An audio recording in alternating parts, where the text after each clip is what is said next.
जय हिंद दोस्तों, मेरा नाम है निखिल दुबे और आप देख रहे हैं मेरा प्यारा सा चैनल सी फॉर केमिस्ट्री। आज केमिकल बॉन्डिंग का हम लेके आए हैं 7वां लेक्चर, जिसमें हम बात करने वाले हैं डाइपोल मोमेंट की। तो अगर आपको ये डाइपोल मोमेंट आता है तो आप कुछ क्वेश्चंस मैं आपको दूंगा, अगर वो आपसे बनते हैं तो आप इसको देखिए और प्रैक्टिस कीजिए, अदरवाइज इस पूरे लेक्चर को देखिए। डाइपोल मोमेंट बेसिकली हमें किसी भी कोवेलेंट कंपाउंड के अंदर परसेंटेज ऑफ आयनिक कैरेक्टर के बारे में बात करता है। ऐसा कुछ हमने फजान्स रूल में पढ़ा था। फजान्स ने हमें यह बताया था कि कोई भी कंपाउंड 100% आयनिक नहीं होता, उसके अंदर कुछ ना कुछ कोवेलेंट कैरेक्टर होता है। तो इसका जो रिवर्स है वो ये कि कोवेलेंट कंपाउंड जो है उनमें भी आयनिक परसेंटेज हमें मिल सकता है। तो इन्हीं चीजों को बताने के लिए जो आता है वो क्या आता है, डाइपोल मोमेंट। तो डाइपोल मोमेंट से सबसे पहले हम क्या पता कर सकते हैं, percentage of ionic character in covalent compound.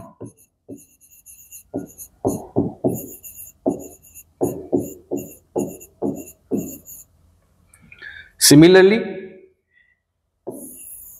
इससे हम ये भी पता लगा सकते हैं कि कोई भी कंपाउंड पोलर होगा या नॉन पोलर होगा। तो पोलर और नॉन पोलर या परसेंटेज ऑफ आयनिक कंपाउंड, इन दोनों को पता करने के लिए जो क्वांटिटी है उसे क्या कहा जाता है, डाइपोल मोमेंट। जैसे फॉर एग्जांपल कि अगर हम HCl की बात करें तो HCl में हाइड्रोजन और क्लोरीन में क्लोरीन जो है वो ज्यादा इलेक्ट्रोनेगेटिव है। तो क्लोरीन क्या करेगा, कोवेलेंट बॉन्ड के इलेक्ट्रॉनों को अपनी तरफ अट्रैक्ट करेगा, जिसके कारण यहां क्या आ जाएगा, डेल्टा माइनस, यहां क्या आ जाएगा, डेल्टा प्लस। तो ये जो चार्ज कंपाउंड के अंदर प्रोड्यूस हुआ है, इसी चार्ज को कहा जाता है कि ये कंपाउंड कैसा है, पोलर इन नेचर है। ये कंपाउंड कैसा है, पोलर इन नेचर है। तो डाइपोल मोमेंट की हेल्प से हम किसी कंपाउंड के कोवेलेंट कैरेक्टर और उसके पोलर नॉन पोलर नेचर को बता सकते हैं। ठीक है, अब डाइपोल मोमेंट बेसिकली होता क्या है। तो डाइपोल मोमेंट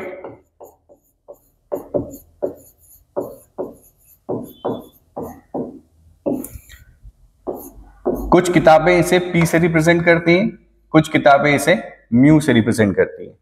और बेसिकली डाइपोल मोमेंट जो है ये एक वेक्टर क्वांटिटी है। वेक्टर क्वांटिटी है, इसका मतलब इसके अंदर क्या होने वाला है, डायरेक्शन होने वाला है। वेक्टर क्वांटिटी के साथ साथ इसमें क्या होने वाला है, डायरेक्शन भी रहने वाला है, क्योंकि हमें पता है वेक्टर में मैग्नीट्यूड के साथ साथ डायरेक्शन भी होता है।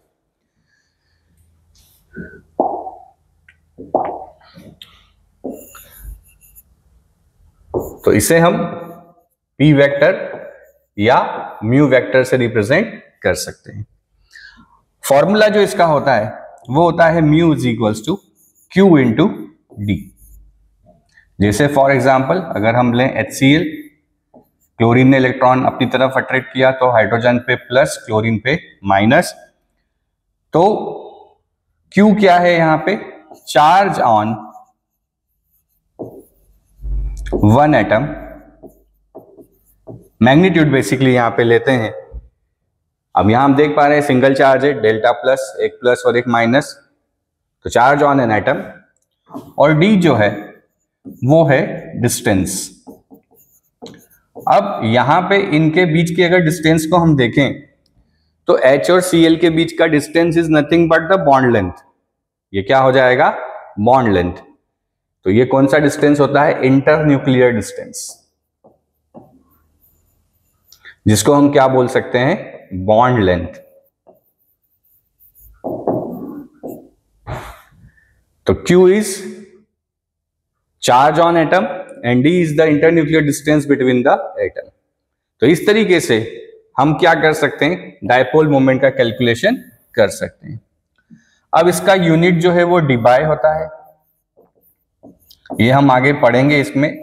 कि कैसे डी बाय को हम ESU में कन्वर्ट करते हैं कूलाम मीटर में। अच्छा, यहाँ पे यूनिट अगर देखें तो चार्ज का यूनिट है कूलाम और डिस्टेंस का यूनिट होता है मीटर। तो कैसे डी बाय को कूलाम मीटर में कन्वर्ट किया जाता है ये सब हम आगे लेक्चर में देखेंगे। ठीक है, तो क्या है basically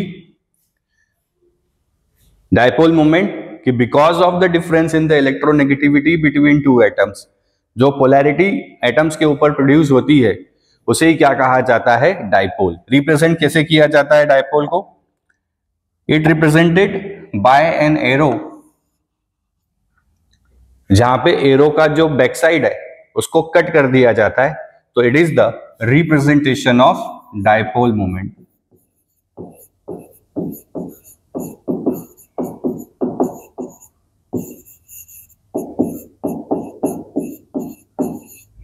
representation of dipole, note कीजिए इतना।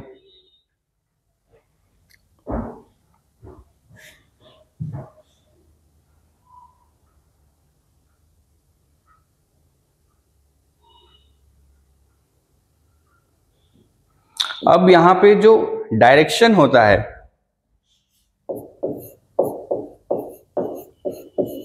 डायपोल का, वो दो टाइप से हो सकता है। पहला, जैसे कि HCl, जहां पे क्लोरीन क्या करेगा, इलेक्ट्रॉन को अपनी तरफ अट्रैक्ट करेगा, तो there is a delta minus on chlorine और डेल्टा प्लस ऑन हाइड्रोजन। तो इसको हम ऐसे एरो से रिप्रेजेंट करते हैं। तो जब दो डिफरेंट इलेक्ट्रोनेगेटिव एटम्स के बीच में इलेक्ट्रोनेगेटिविटी का डिफरेंस है, तो उसके कारण जो पोलैरिटी प्रोड्यूस हो रही है उसमें ये एरो क्या बताता है, it denotes the electron transfer, मतलब इलेक्ट्रॉन की शिफ्टिंग की डायरेक्शन बताता है। तो इलेक्ट्रॉन हमेशा लेस इलेक्ट्रोनेगेटिव से मोर इलेक्ट्रोनेगेटिव की तरफ जाएगा। तो हाइड्रोजन से क्लोरीन गया है तो ये क्या हो गया, ऐसा हमने एरो को पीछे से कट कर दिया, तो ये किसको बता रहा है, डायपोल को रिप्रेजेंट कर रहा है। सेकेंड डायरेक्शन, जब when lone pair is present,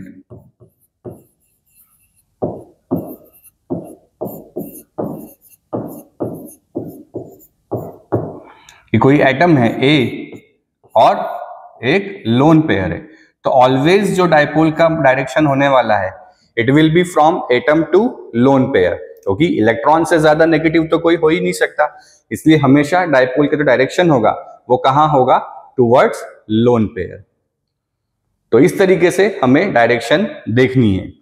ठीक है, तो ध्यान रखेंगे एक डायपोल कैसे बन सकता है, बिटवीन द टू एटम्स, दोनों एटम में क्या होना चाहिए, इलेक्ट्रोनेगेटिविटी का डिफरेंस होना चाहिए, और second there is a direction of atom to lone pair.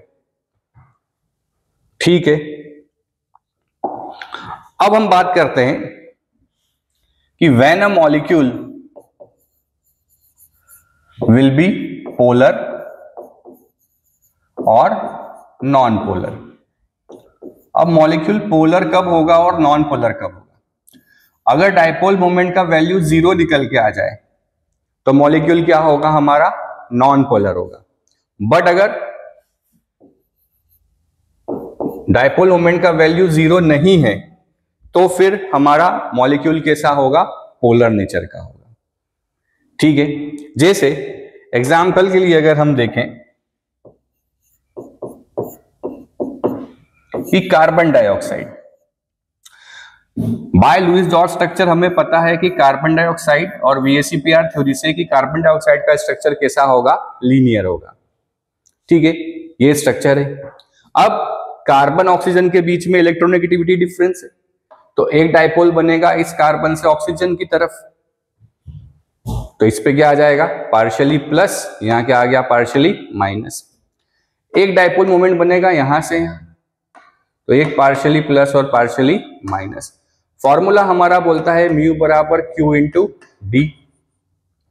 तो यहां पे हम देखें कि जो दो डायपोल बन रहे हैं, अगर मुझे इसको μ1 नाम दे दूं और इसको अगर μ2 नाम दे दूं, तो क्या हम ये समझ पा रहे हैं कि ये दोनों सेम टाइप के डायपोल है, कार्बन और ऑक्सीजन के बीच में इधर भी है और कार्बन और ऑक्सीजन के बीच में इधर भी है, मतलब दोनों डायपोल मोमेंट जो है वो हैं तो सेम, बट उनका डायरेक्शन कैसा है, अपोजिट। तो जब दो सेम बट अपोजिट डायपोल अगर होते हैं तो यहाँ पे जो नेट डायपोल होने वाला है वो कितना आ जाएगा, 0। इसका मतलब क्या हुआ कि यहाँ पे कार्बन ऑक्सीजन का जो बॉन्ड है वो है तो पोलर, बट ओवरऑल मॉलिक्यूल का जो डायपोल मोमेंट है वो कैसा है, 0। क्यों? क्योंकि ओवरऑल मॉलिक्यूल में दो डायपोल बन रहे हैं और दोनों डायपोल जो है वो इक्वल और अपोजिट हैं। तो इक्वल और अपोजिट डायपोल होने के कारण जो CO2 है उसका टोटल डायपोल मोमेंट क्या हो जाएगा, 0 हो जाएगा। इसका मतलब यहां पे बॉन्ड मोमेंट तो एग्जिस्ट करता है,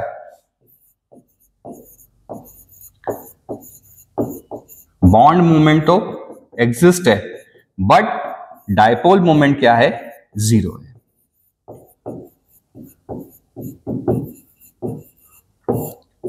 बॉन्ड मोमेंट है मतलब बॉन्ड तो पोलर नेचर का है, पर जब सारे मॉलिक्यूल में इनको अगर देखा जाए तो ओवरऑल जो इसका डायपोल मोमेंट है वो कैसा है, 0 है। समझ पा रहे हैं? तो जरूरी नहीं है कि अगर किसी बॉन्ड के अंदर बॉन्ड अगर पोलर नेचर का हो तो पोलर नेचर का बॉन्ड होने के बावजूद उसमें डायपोल मोमेंट होगा ही होगा, ऐसा जरूरी नहीं है। डायपोल मोमेंट 0 भी हो सकता है, जैसा हमने यहाँ देखा कि कार्बन ऑक्सीजन का जो बॉन्ड है वो है तो पोलर, बट ओवरऑल जब हम डायपोल मोमेंट यहाँ निकालें तो ओवरऑल डायपोल मोमेंट क्या आ रहा है, 0 आ रहा है। ठीक है, तो कैसे पता लगाया जाएगा, चलिए देखते हैं जरा।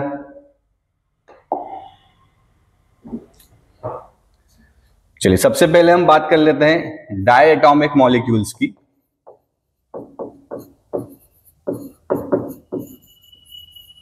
दो टाइप के ये हो सकते हैं, पहला होमोलिटिक,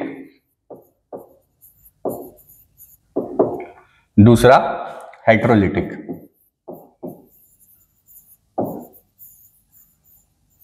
होमोलिटिक और हेट्रोलिटिक। अगर होमोलिटिक मॉलिक्यूल्स की हम बात करें जैसे हाइड्रोजन, तो यहां पे जो बॉन्ड है it is in between the same type of atom, और अगर सेम टाइप ऑफ एटम के बीच में बॉन्ड बना हुआ है तो यहाँ पे इलेक्ट्रोनेगेटिविटी डिफरेंस 0 हो गया, और अगर इलेक्ट्रोनेगेटिविटी डिफरेंस 0 है तो यहाँ पे जो डायपोल मोमेंट है वो डायपोल मोमेंट भी क्या हो जाएगा, 0 हो जाएगा। सिमिलरली ऑक्सीजन अगर हम देखें तो यहां भी सेम केस 0, क्लोरीन में अगर देखें तो भी यहां भी क्या होगा, 0। इसका मतलब जितने होमोलिटिक टाइप के डायटोमिक मॉलिक्यूल्स हैं वो सारे के सारे जो हैं वो क्या हैं, non polar in nature, because उनका इलेक्ट्रोनेगेटिविटी डिफरेंस 0 है। इलेक्ट्रोनेगेटिविटी डिफरेंस 0 है तो इलेक्ट्रॉन कहीं भी शिफ्ट होने वाला नहीं है। बट बात करें हेट्रोलिटिक की, for example HF, HCl, HBr और HI।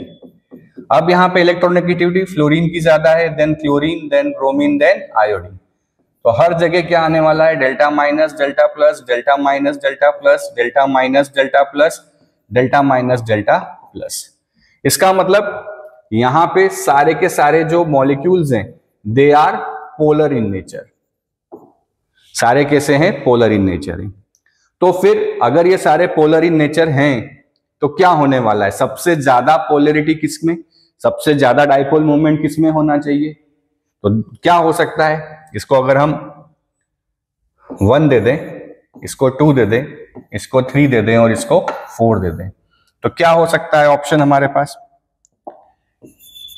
या तो 1 greater than 2 greater than 3 greater than 4, और सेकंड ऑप्शन क्या हो जाएगा, 4 greater than 3 greater than 2 greater than 1।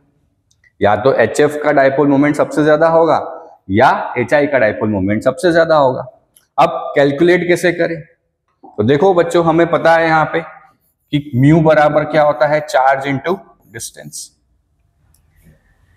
Charge into distance. अब यहां पे अगर हम इलेक्ट्रोनेगेटिविटी फैक्टर की बात करें तो सबसे ज्यादा इलेक्ट्रोनेगेटिव कौन है, फ्लोरीन। तो अगर फ्लोरीन सबसे ज्यादा इलेक्ट्रोनेगेटिव है तो वो सबसे ज्यादा इलेक्ट्रॉन्स को क्या करेगा, अपनी तरफ अट्रैक्ट करेगा, जिसके कारण मैग्नीट्यूड ऑफ चार्ज सबसे ज्यादा कहां होगा, यहाँ पे। तो इलेक्ट्रोनेगेटिविटी के हिसाब से क्या होना चाहिए आंसर, 1, 2, 3 और फिर 4। बट अगर डिस्टेंस की बात करें, क्योंकि फॉर्मूले में डिस्टेंस भी, अगर डिस्टेंस की बात करें तो आयोडीन का एटॉमिक साइज सबसे बड़ा, और एटॉमिक साइज सबसे बड़ा होने के कारण जो बॉन्ड लेंथ है वो सबसे ज्यादा किसकी, आयोडीन की। तो डिस्टेंस के हिसाब से क्या होगा, 4 greater than 3 greater than 2 greater than 1। तो जब चार्ज और डिस्टेंस दोनों यहां रोल प्ले करें तब आपको क्या करना है, आपको बेसिकली कहां जाना है, चार्ज पे जाना है। किस पे जाना है, चार्ज पे। चार्ज ज्यादा जहां होगा उसका डाइपोल मोमेंट क्या होगा, ज्यादा होगा। तो करेक्ट ऑप्शन क्या होने वाला है, करेक्ट विल बी 1, 2, 3 और 4। बट यहां पे एक एक्सेप्शन हम देखेंगे, जब हम हेलो एल्केन्स की बात करेंगे वहां पे एक्सेप्शन हम पढ़ेंगे, है ना। वो एक एक्सेप्शन आपको याद रखना है, काफी इंपॉर्टेंट है। क्लियर है। तो यहां पे हेट्रोलिटिक जितने हैं वो सारे पोलर नेचर के होंगे, बट होमोलिटिक जो है वो क्या होंगे, नॉन पोलर होंगे। बढ़े आगे। चलिए अब बात करते हैं पॉली एटॉमिक मॉलिक्यूल्स की। ये वाला पार्ट इंपॉर्टेंट है।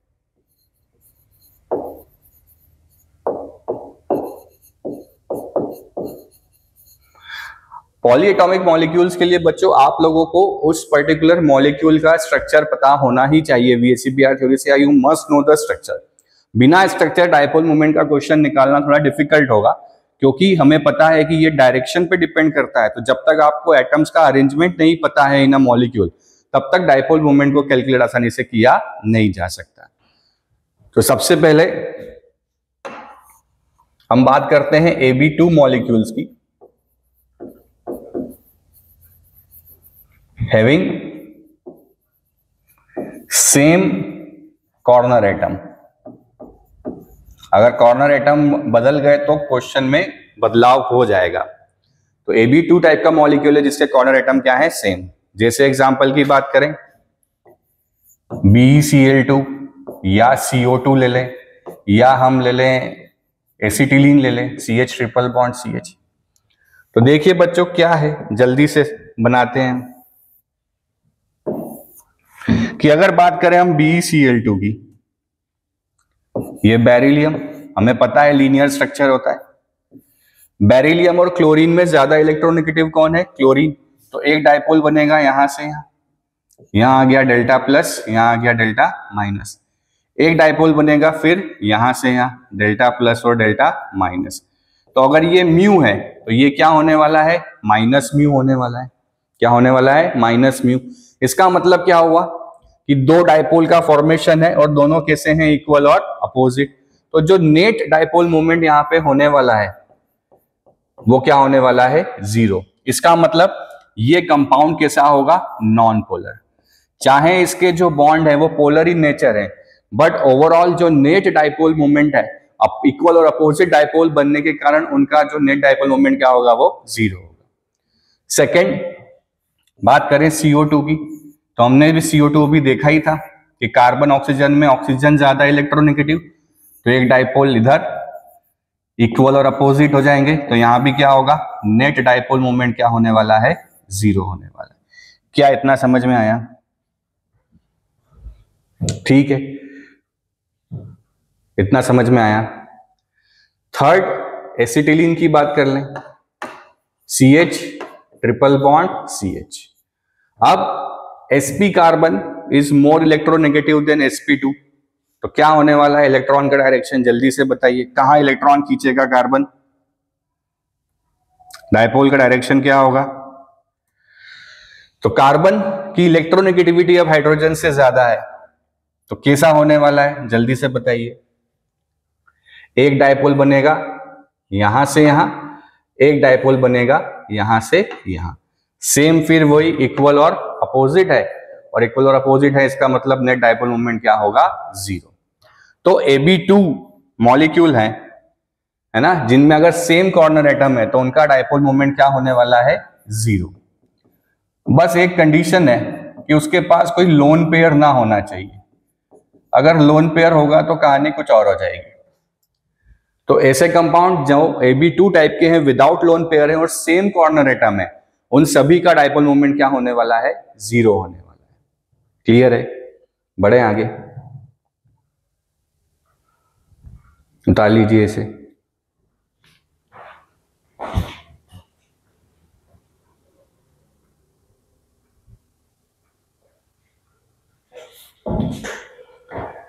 चलिए अगला आता है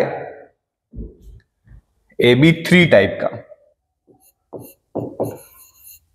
मतलब विदाउट लोन पेयर ही हम बात कर रहे हैं अभी सारी। एग्जाम्पल ले लें तो BF3 हो गया, AlCl3 हो गया, BI3 हो गया, BBr3 हो गया। ये सारे के सारे मॉलिक्यूल्स जो हैं क्या होंगे, इन सभी में जब हम कैलकुलेट करेंगे तो जो नेट डाइपोल मोमेंट है वो क्या आने वाला है, 0। शर्त अभी भी वही है कि यहाँ पे कोई भी लोन पेयर प्रेजेंट नहीं होना चाहिए सेंट्रल एटम के पास। देखते हैं जरा BF3 को। हमें पता है BF3 कैसा होता है, ट्राइगोनल प्लेनर। ये BF3। बोरॉन और फ्लोरीन में भी नो वेरी वेल कि फ्लोरीन का इलेक्ट्रोनेगेटिविटी ज्यादा है, तो एक डाइपोल बनेगा बोरॉन से फ्लोरीन। सिमिलरली सेकेंड वाले में भी एक डाइपोल बनेगा फ्रॉम बोरॉन टू फ्लोरीन, यहां भी बनेगा फ्रॉम बोरॉन टू फ्लोरीन।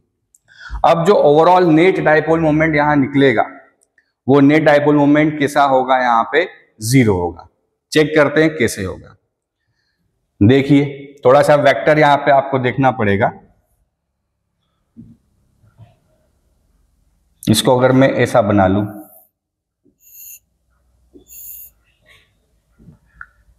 ये फ्लोरीन, ये बोरॉन और ये 3 फ्लोरीन।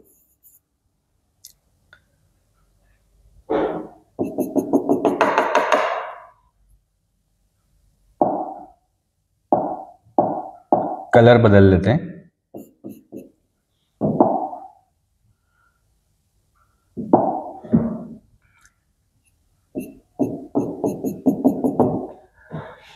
देखिए जरा, हमें अच्छे से पता है कि 120 डिग्री का एंगल होता है ट्राइगोनल प्लेनर में।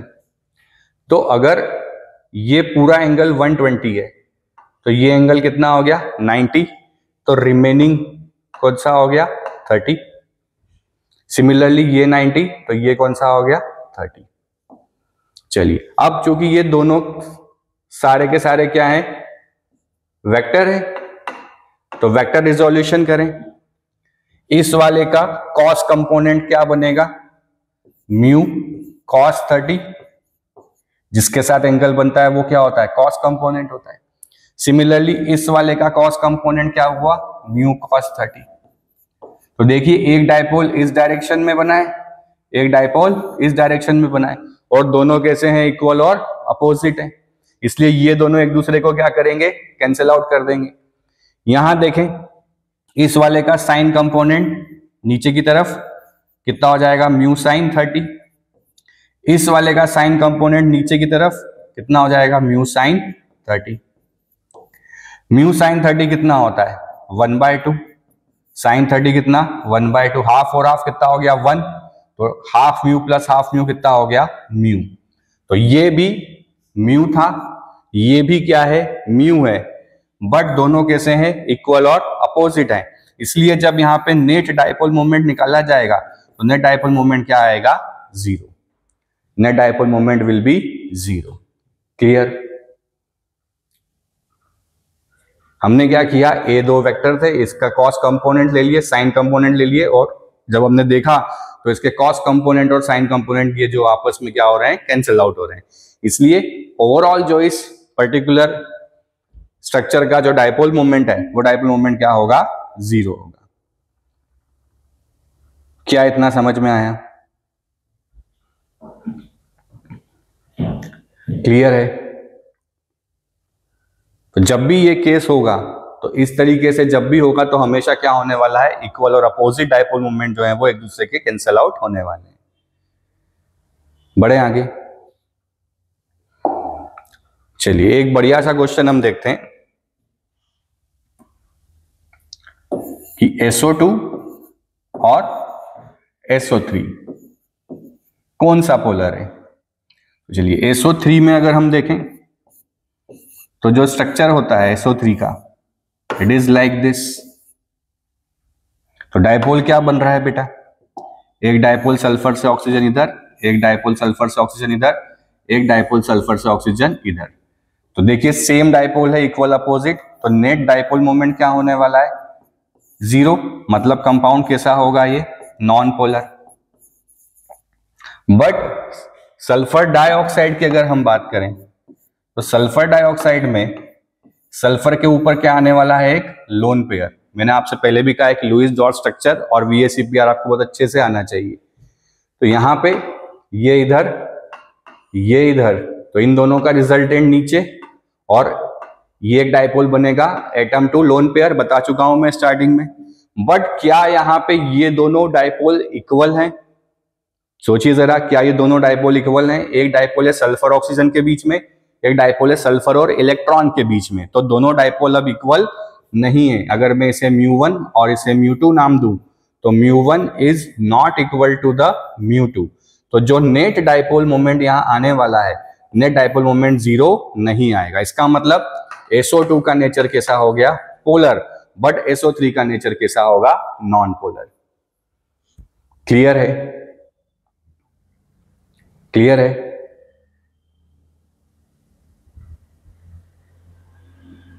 बढ़े आगे, चलिए अगला जो हमारा है वो है पॉली एटॉमिक AB4 टाइप। सारे अभी नो लोन पेयर की ही हम बात कर रहे हैं।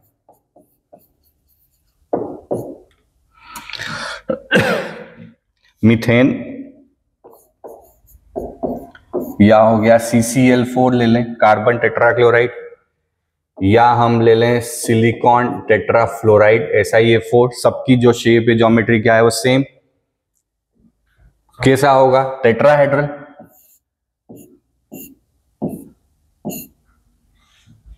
तो इन तीनों डाइपोल्स का, जैसे CCl4 अगर हम ले लें तो क्या होने वाला है? एक डाइपोल बनेगा कार्बन से क्लोरीन, एक इधर, एक इधर और एक इधर।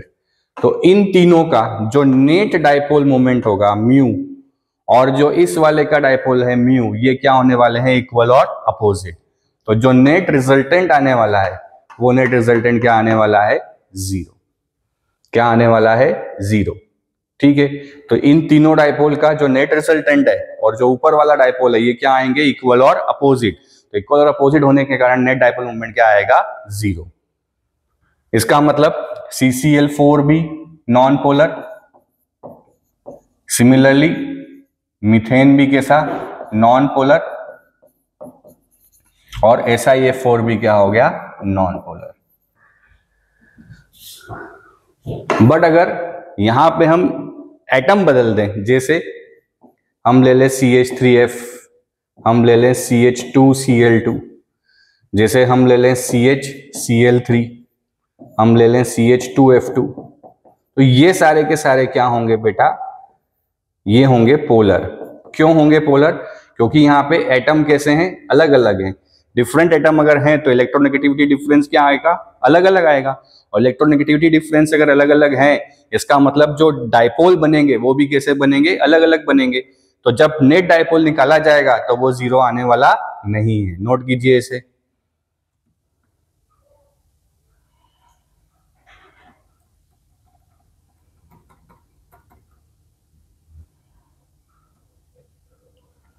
अगला बढ़े आगे।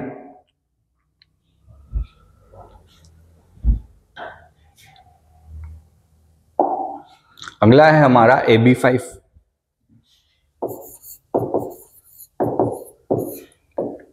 जैसे ले लें PCl5। किसको ले लें? PCl5 हम ले लें। अब अगर PCl5 हम ले लें तो PCl5 का ज्योमेट्री कैसा होता है? याद कीजिए, ट्राइगोनल बाय पिरामिडल।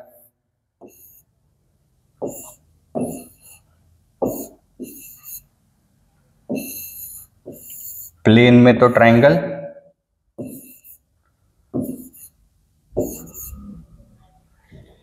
तो अब देखिए एक डाइपोल कहां से कहां बनेगा? फास्फोरस से क्लोरीन इधर, एक इधर, तो ये तो इक्वल अपोजिट कैंसिल हो गए। ये एक इधर और एक इधर, और सिमिलरली एक इधर। तो फिर वही इनका जो नेट रिजल्टेंट होगा, इन दोनों का जो नेट रिजल्टेंट है वो इक्वल और अपोजिट होगा इस वाले के, इसलिए इसका भी जो नेट डाइपोल मोमेंट है वो क्या आने वाला है, 0 आने वाला है। क्या इतना समझ पा रहे हैं? क्या आने वाला है, 0 आने वाला है। सिमिलरली एक और अगर एग्जांपल देंगे तो क्या हो जाएगा, PI5 फॉस्फोरस पेंटा आयोडाइड। सेम मैनर, ये दोनों इक्वल अपोजिट कैंसल आउट, ये इन दोनों का जो रिजल्टेंट है वो इसके इक्वल और अपोजिट होगा, इसलिए क्या होगा, ये दोनों आपस में कैंसल और ये दोनों आपस में कैंसल, तो ओवरऑल नेट डाइपोल मोमेंट क्या आ जाएगा, 0। क्लियर है? अगला हम देखते हैं AB6 टाइप का। AB6 क्या था बेटा? It was SF6। ज्योमेट्री कैसा होता था, ऑक्टाहेड्रल। यहां पे हम सल्फर ही ले लेते हैं।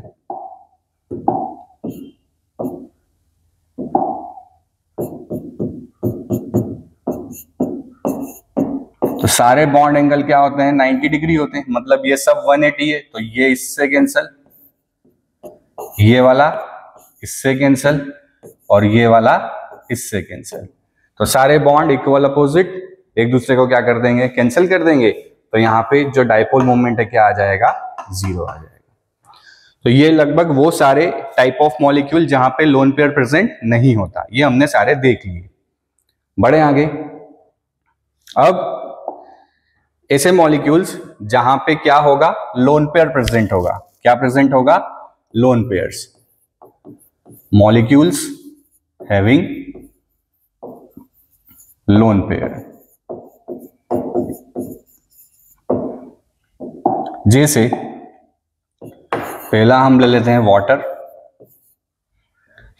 सेकेंड यहां पे हम ले लेते हैं अमोनिया, थर्ड हम ले लेते हैं ईथर, CH3O CH3। अब आपको अच्छे से पता है कि वाटर के अंदर ऑक्सीजन के पास 2 लोन पेयर होते हैं। क्या होते हैं, 2 लोन पेयर होते हैं। तो एक डाइपोल कहां बनेगा, इधर से इधर, एक डाइपोल कहां बनेगा, इधर से इधर। एक डाइपोल ऑक्सीजन से लोन पेयर की तरफ, दूसरा इधर से लोन पेयर की तरफ। तो इन दोनों का रिजल्टेंट ऊपर और इन दोनों का रिजल्टेंट नीचे। क्या ये दोनों डाइपोल सेम होंगे? बिल्कुल नहीं। एक डाइपोल है ऑक्सीजन हाइड्रोजन के बीच में, तो ये रिजल्टेंट किसका है, ऑक्सीजन और हाइड्रोजन के बीच का, और ये रिजल्टेंट किसका है, ऑक्सीजन और लोन पेयर के बीच का। तो दोनों जो डाइपोल यहाँ पे इक्वल अपोजिट तो हैं, बट एक दूसरे को कैंसल आउट नहीं करेंगे, इसलिए यहाँ पे जो नेट डाइपोल मोमेंट होगा वो क्या होगा, 0 नहीं होगा। इसका मतलब वाटर का नेचर कैसा होगा, पोलर इन नेचर। वाटर का नेचर कैसा होगा, पोलर इन नेचर।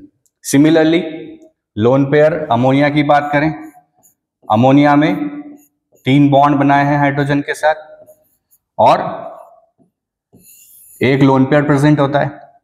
तो एक डाइपोल कहां बनेगा, नाइट्रोजन से लोन पेयर की तरफ, एक बनेगा कहां, हाइड्रोजन से नाइट्रोजन की तरफ, हाइड्रोजन से नाइट्रोजन की तरफ, हाइड्रोजन से नाइट्रोजन की तरफ। तो ये तीनों का डायरेक्शन भी ऊपर और लोन पेयर और नाइट्रोजन का डायरेक्शन भी ऊपर। तो सारे डाइपोल यहाँ पे एडअप होने वाले हैं। देखिए ये सारे जो है ऊपर की तरफ, इन तीनों का जो रिजल्टेंट है वो भी ऊपर जाएगा और नाइट्रोजन से डाइपोल जो है वो भी कहाँ है, ऊपर की तरफ है। मतलब ये सारे और ये डाइपोल आपस में एडअप हो जाएंगे, तो ये तो अच्छा खासा पोलर नेचर का होगा। यहाँ पे भी डाइपोल मोमेंट 0 नहीं होने वाला है। सिमिलरली यहां बात करें तो जैसे वाटर का स्ट्रक्चर था वैसे ईथर का स्ट्रक्चर बन जाएगा। ये लोन पेयर ऑक्सीजन के पास एक इधर और ये लोन पेयर ऑक्सीजन के पास इधर। तो एक डायपोल कहां बना, ऑक्सीजन से कार्बन की तरफ, सॉरी कार्बन से ऑक्सीजन की तरफ, और एक ऑक्सीजन से लोन पेयर की तरफ। तो ये भी ऊपर की तरफ और इनका रिजल्टेंट भी कहां, ऊपर की तरफ। तो ये भी क्या होने वाला है, म्यू 0 होने वाला नहीं, मतलब ये भी कैसा है, पोलर। क्या ये बात समझ पा रहे हैं या नहीं? ठीक है। तो क्या सारे कंपाउंड जिनके पास लोन पेयर हो वो हमेशा पोलर होंगे? ऐसा भी नहीं है। चलिए अगला एग्जांपल देखते हैं, इसको नोट कर लीजिए।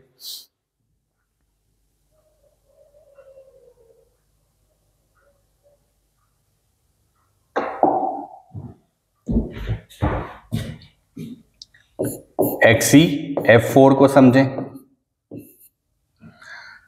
अब ज़ीनॉन लास्ट शेल में होते हैं 8 इलेक्ट्रॉन, मतलब बॉन्ड बनाने के लिए जो इलेक्ट्रॉन अवेलेबल हैं वो कितने हैं ज़ीनॉन के पास? 8। उनमें से 4 पे तो फ्लोरीन जुड़ गए हैं, मतलब कितने लोन पेयर बच गए? 2। कैसा बन गया ये? AB4 E2। कैसा हो गया ये? AB4 E2। अब AB4 E2 है तो स्ट्रक्चर कैसा होगा याद कीजिए। अगर ये E की जगह B होता तो AB6, और AB6 कैसा होता है? ऑक्टाहेड्रल। तो 4 B लगा दिए और 2 पे क्या प्रेजेंट है? Lone pair.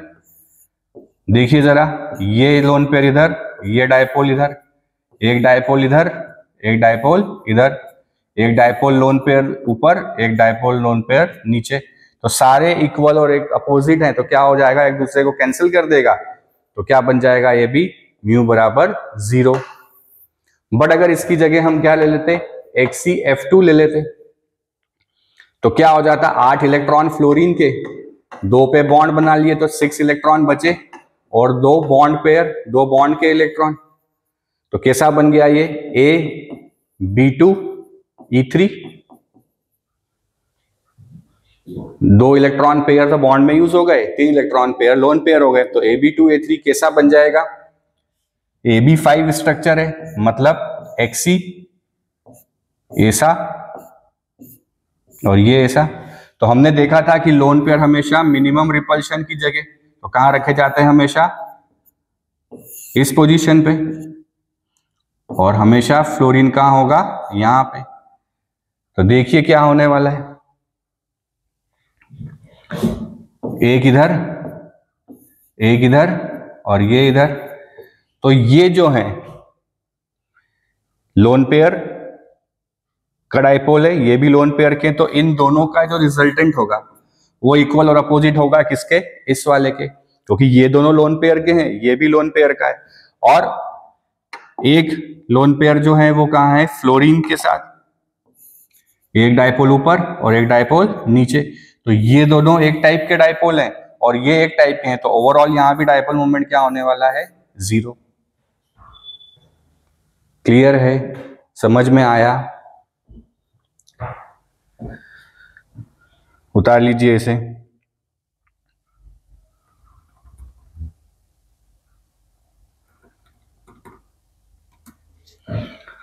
अगला करते हैं।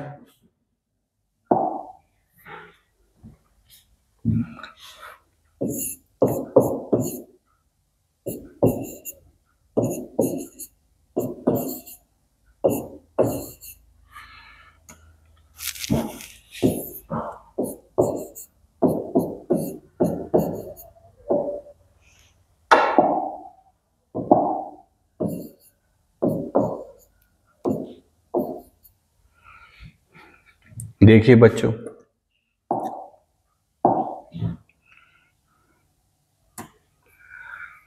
यहां पे एक डायपोल कार्बन से क्लोरीन पे इधर, एक डायपोल कार्बन से क्लोरीन पे इधर, इन दोनों का नेट रिजल्टेंट ऊपर। अब कार्बन और हाइड्रोजन में ज्यादा इलेक्ट्रोनेगेटिव कौन होता है? कार्बन। तो एक हाइड्रोजन से इधर, एक हाइड्रोजन से इधर, इसका रिजल्टेंट भी कहां जा रहा है? ऊपर। ठीक है, तो यहां पे डायपोल मोमेंट 0 होने वाला नहीं है, मतलब ये कैसा हो गया? Polar in nature. यहां देखें, एक कार्बन से क्लोरीन इधर, यहां भी क्लोरीन आएगा, एक कार्बन से क्लोरीन इधर, क्या हो गया? इक्वल और अपोजिट। क्या हो गया? इक्वल और अपोजिट। ठीक है।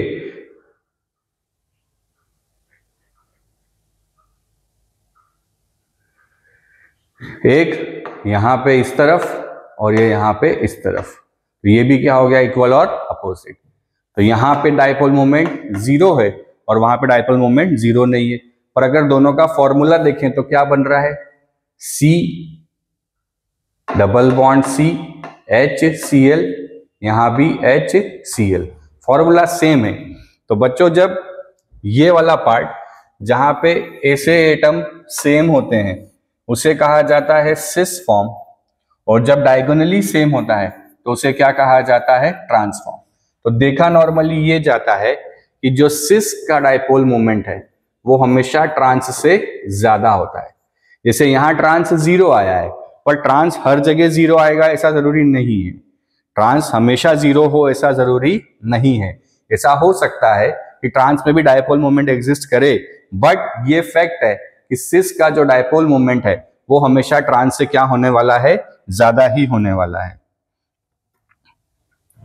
हमेशा से ट्रांस से क्या होने वाला है, ज्यादा होने वाला है। बड़ा इंपॉर्टेंट है कॉम्पिटिटिव पॉइंट ऑफ व्यू से, ठीक है। देखिए एक एग्जांपल और देखते हैं।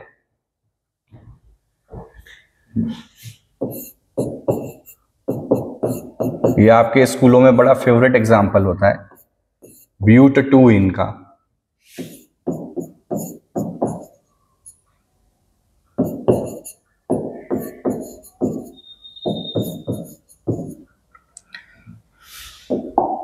अब देखिए यहां पे डायपोल कहां बनेगा, तो ये तो श्योर हो गया कि ये तो कार्बन और हाइड्रोजन के ऐसे बनेंगे।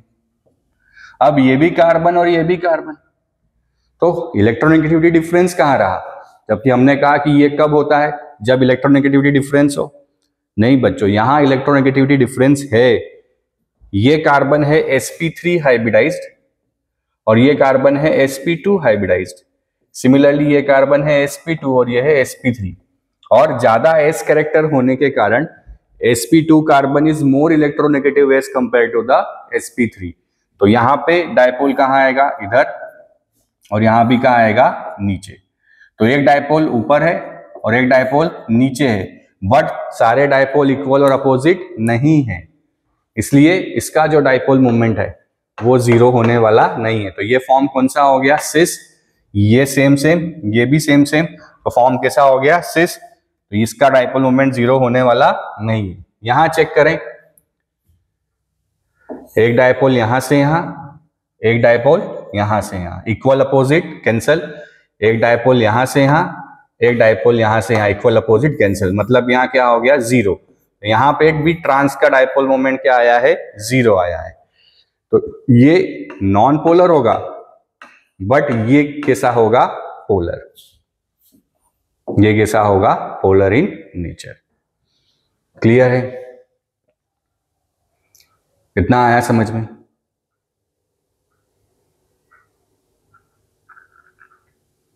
ठीक है, चलिए एक केस ऐसा देख लेते हैं जहां पे ट्रांस का डायपोल मोमेंट 0 नहीं होगा।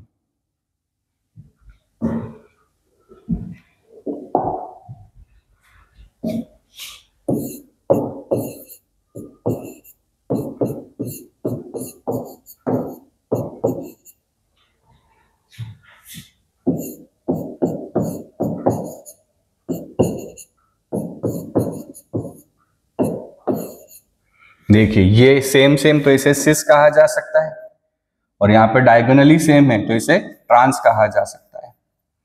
डायपोल फॉर्म करें, कार्बन क्लोरीन में ज्यादा कौन, कार्बन से क्लोरीन, यहां भी कौन, कार्बन, तो दोनों सेम डायरेक्शन में। ठीक है, यहां चलें तो ये और ये, तो ये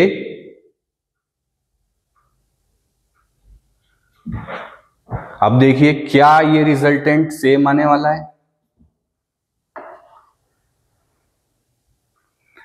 यहां अलग अलग टाइप के डायपोल हैं, तो देखिए ये कैंसिल नहीं होने वाला है ना। यहां देखें, एक ये यहां से यहां, एक यहां से यहां, तो ये तो equal opposite same cancel out हो गए। पर यहां पे एक इधर और एक इधर, दोनों सेम डायरेक्शन में है। कहां है? सेम डायरेक्शन में, इसलिए ये भी कैंसल आउट होने वाला नहीं है।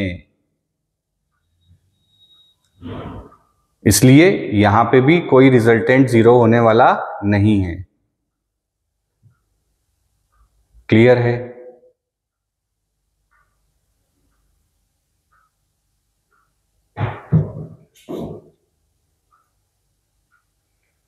क्या इस बात को समझ पा रहे हैं?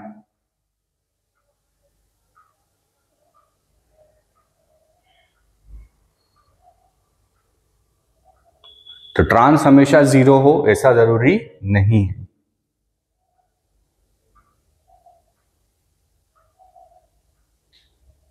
नोट कीजिए इसे।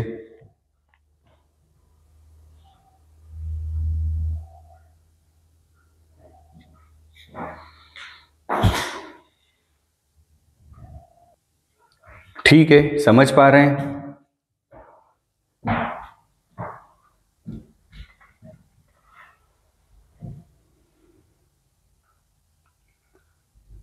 तो ट्रांस हर बार जीरो हो ऐसा जरूरी नहीं है। यहां पे ट्रांस जीरो नहीं है। देखिए ये तो कैंसिल हो जाएगा, पर ये दोनों एक ही डायरेक्शन में, ये दोनों क्या होंगे? आपस में ऐड हो जाएंगे। इसको अगर हम μ1 दे दें, इसको अगर μ2 दे दें, तो नेट रिजल्टेंट क्या होने वाला है? μ1 प्लस μ2। वैसे वेक्टर एडिशन होता है, ऐसा नहीं होता है एडिशन, वेक्टर एडिशन होता है। ठीक है, चलिए अगला क्वेश्चन आपका नीट में पूछा हुआ क्वेश्चन है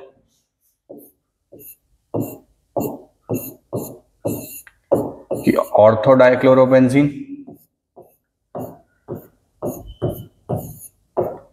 मेटा डाइक्लोरोबेंजीन और पैरा डाइक्लोरोबेंजीन, इनमें किसका रिजल्ट डायपोल मोमेंट सबसे ज्यादा होगा?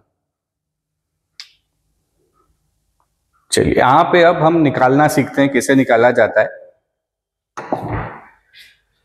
देखिए एक डायपोल यहां से यहां, एक डायपोल यहां से, इसको अगर हम ऐसा बना लें तो ये ऐसा कुछ, एक डायपोल यहां से यहां और एक डायपोल यहां से यहां। अब ये जो एंगल होगा, ये एंगल कितना होने वाला है? 60 डिग्री। क्यों? क्योंकि हेक्सागन है तो एंगल कितना हो जाएगा? 60 डिग्री। सिमिलरली सेकंड वाले में क्या हो जाएगा? एंगल कितना हो जाएगा? 120 डिग्री। ये एक 60, ये दूसरा 60, तो कितना हो गया? 120 डिग्री।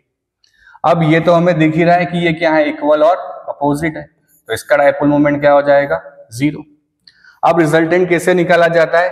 तो नेट रिजल्टेंट निकालने के लिए वेक्टर्स हमें मैग्नीट्यूड का फॉर्मूला लगाना पड़ेगा, μ1 square plus μ2 square plus 2 μ1 μ2 cos theta. पहले वाले में अगर हम देखें तो ये डायपोल को भी हम म्यू मान लें, ये भी म्यू मान लें, क्योंकि दोनों सेम ही है।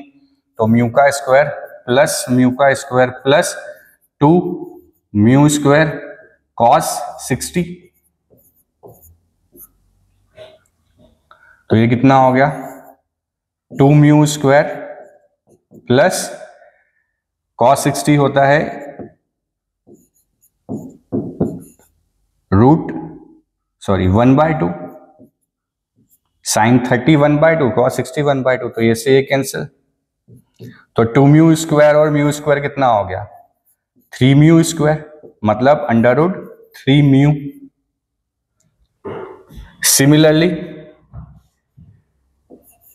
यहां पे अगर हम निकालेंगे तो कितना बन जाएगा सेकंड वाले के लिए?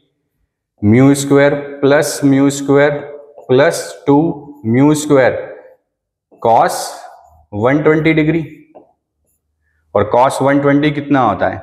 -1/2, तो 2 mu square plus 2 into minus का 1/2, ये से ये कैंसिल, तो कितना बच गया? 2 mu square minus mu square, मतलब सिर्फ म्यू स्क्वायर, तो कितना बचा? म्यू। इसका मतलब ये वाला ज्यादा डायपोल मोमेंट है और इसका जो डायपोल मोमेंट है वो कैसा है, कम। तो अगर इसको ए नाम दे दें, इसको बी नाम दे दें और इसको सी नाम दे दें, तो क्या होगा answer, A greater than B greater than C. Clear है?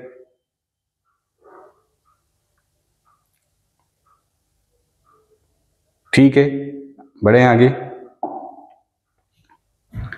अब हम देखते हैं कि कैसे परसेंटेज ऑफ आयनिक कैरेक्टर जो है वो कैलकुलेट किया जाता है। अगली हेडिंग लगा लें हम, परसेंटेज ऑफ। अच्छा, एक क्वेश्चन और बड़ा इंपॉर्टेंट है बोर्ड के हिसाब से कि which has more dipole moment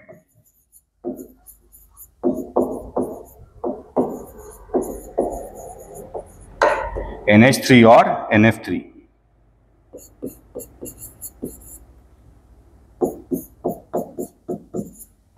NH3 और NF3, जल्दी से कोशिश कीजिए इसको बनाने की।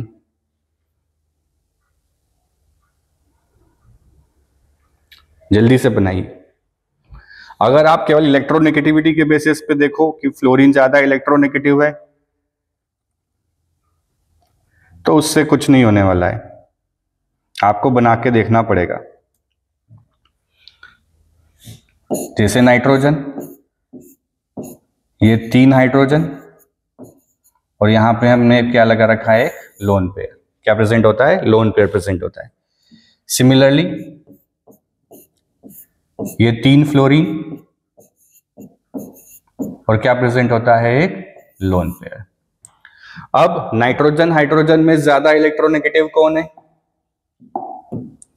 नाइट्रोजन। यहां भी कौन है, नाइट्रोजन। यहां भी कौन है, नाइट्रोजन। और एटम और लोन पेयर में हमेशा डायरेक्शन कहां होता है, लोन पेयर की तरफ। तो आप देखो सारे जो डायपोल हैं वो सारे एक ही डायरेक्शन में हैं। तो इसको अगर हम नाम दे दे तो ये सबसे पहली बात तो नॉन पोलर होना ही नहीं है, म्यू 0 है, इसको नाम दे दे म्यू 1। यहां पे हम देखें नाइट्रोजन फ्लोरीन में ज्यादा कौन, फ्लोरीन। यहां भी ज्यादा कौन, फ्लोरीन। यहां भी ज्यादा कौन, फ्लोरीन।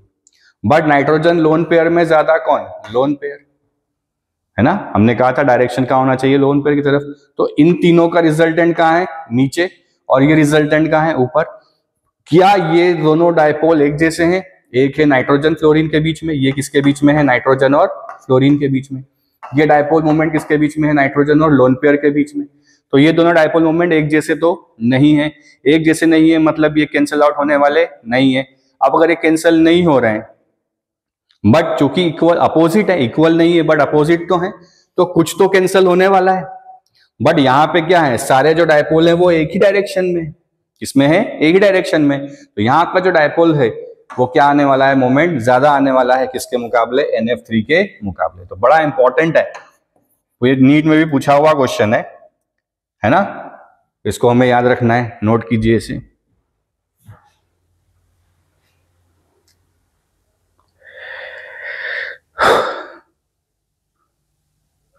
ठीक, अगला हम देखते हैं कैसे आयनिक कैरेक्टर निकाला जाता है, कितना आयनिक कैरेक्टर परसेंटेज वाइज होता है। आयनिक कैरेक्टर इन कोवेलेंट कंपाउंड।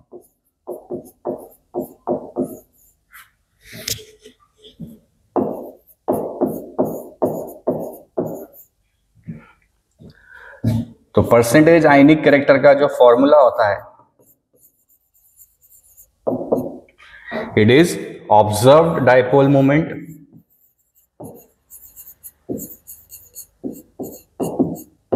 ये आपको क्वेश्चन में गिवन होगा। ये एक्सपेरिमेंटल होता है, कैसा होता है, experimental, upon theoretical dipole moment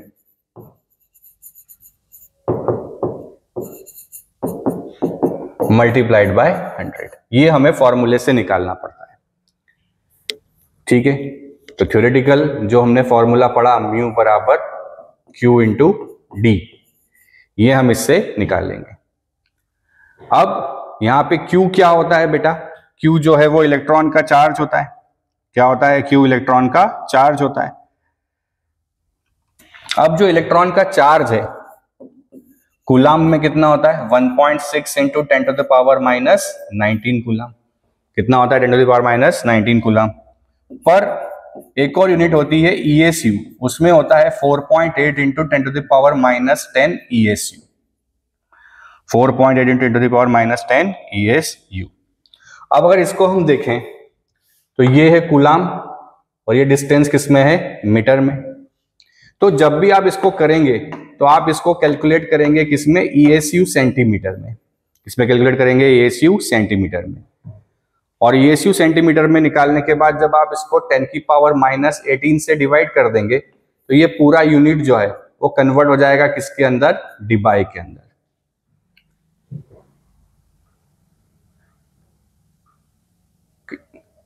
फिर से कि 1 इलेक्ट्रॉन पे चार्ज कितना होता है 1.6 into 10 to the power minus 19 coulomb. और यही अगर इलेक्ट्रोस्टैटिकल यूनिट में लिखा जाए तो कितना होता है 4.8 into 10 to the power minus 10। तो नेट डायपोल मोमेंट जब भी आप थ्योरेटिकल निकालेंगे तो आप क्या करेंगे, Q का यूनिट ESU में रखेंगे और डिस्टेंस का यूनिट सेंटीमीटर में रखेंगे। और जब उसको आप 10 की पावर माइनस 18 से डिवाइड करेंगे तो वो किस में आ जाएगा, डी बाई में आ जाएगा। नोट कीजिए इसे।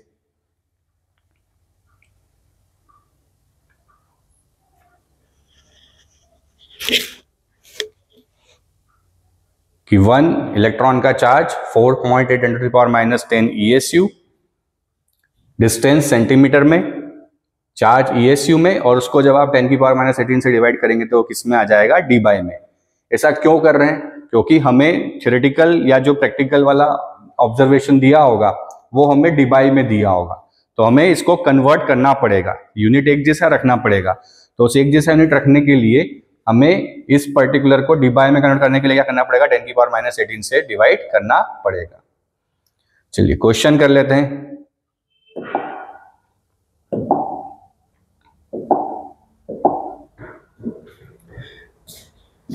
कि observed dipole moment of HCl is 1.03 D and HCl bond length is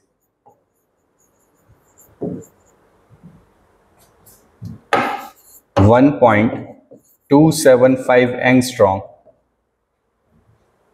Calculate percentage of ionic character. देखिए बच्चों, अभी हमने देखा फॉर्मूला क्या होता है परसेंटेज ऑफ आयनिक कैरेक्टर का, mu observed upon mu theoretical into 100। तो म्यू ऑब्जर्व तो हमें दे दिया कितना 1.03 डी बाई। अब हमें निकालना है म्यू थ्योरेटिकल। तो म्यू थ्योरेटिकल कैसे निकालते हैं, Q इंटू डी। तो चार्ज किस में रख लें 4.8 इंटू 10, अच्छा कैसे रख लें 4.8, 1 इलेक्ट्रॉन का, क्योंकि HCl में कितने प्लस और माइनस है, एक ही है चार्ज, तो कितना हो जाएगा 4.8 into 10 to the power minus 10 ESU। और डिस्टेंस कितना है 1.275 angstrom, it will be 1.275 angstrom, मतलब 10 की पावर माइनस 10 मीटर। अब सेंटीमीटर लेना है तो क्या कर देंगे, इसको 10 की पावर 100 से मल्टीप्लाई कर दो, तो इट विल बी 10 की पावर माइनस 8 सेंटीमीटर। और इस पूरे को जब हम 10 की पावर माइनस 18 से डिवाइड करेंगे तो इस कंप्लीट का यूनिट क्या आ जाएगा, डी बाई। तो जब आप इसको कैलकुलेट करोगे तो कितना हो जाएगा, ये माइनस 18 से माइनस 18 तो कैंसल, तो इट विल बी 4.8 इंटू 1.275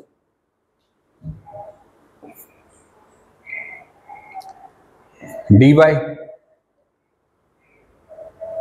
तो इसको जब हम मल्टीप्लाई करें, करके देख लेते हैं कितना आएगा।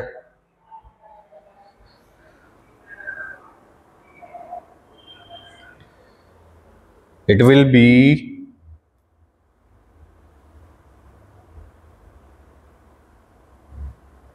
थोड़ा कैलकुलेशन तो हमें करना पड़ेगा।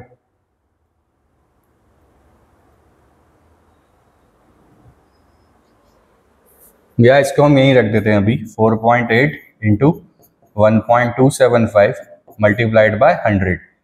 जब हम इसको ओवरऑल कैलकुलेट करेंगे तो लगभग आंसर आएगा 17%। मतलब HCl का जो आयनिक परसेंटेज कैरेक्टर है वो कितना है, 17%। तो बच्चों ये था ओवरऑल हमारा पूरा डायपोल मोमेंट। थोड़ा वीडियो बड़ा हो गया क्योंकि बहुत सारे क्वेश्चंस हमने करे हैं। इन क्वेश्चंस के बाहर आपका JEE नीट कॉम्पिटिटिव एग्जाम में भी पूछा जाता है, इसलिए थोड़ा सा हमने ज़्यादा एक्सप्लेन किया है। ठीक है, तो ये था ओवरऑल हमारा डायपोल मोमेंट का लेक्चर। आई होप आप अच्छे से पढ़ाई कर रहे हैं। पढ़ते रहिए, हंसते रहिए और हमें लाइक, सब्सक्राइब और शेयर करते रहिए। Thank you.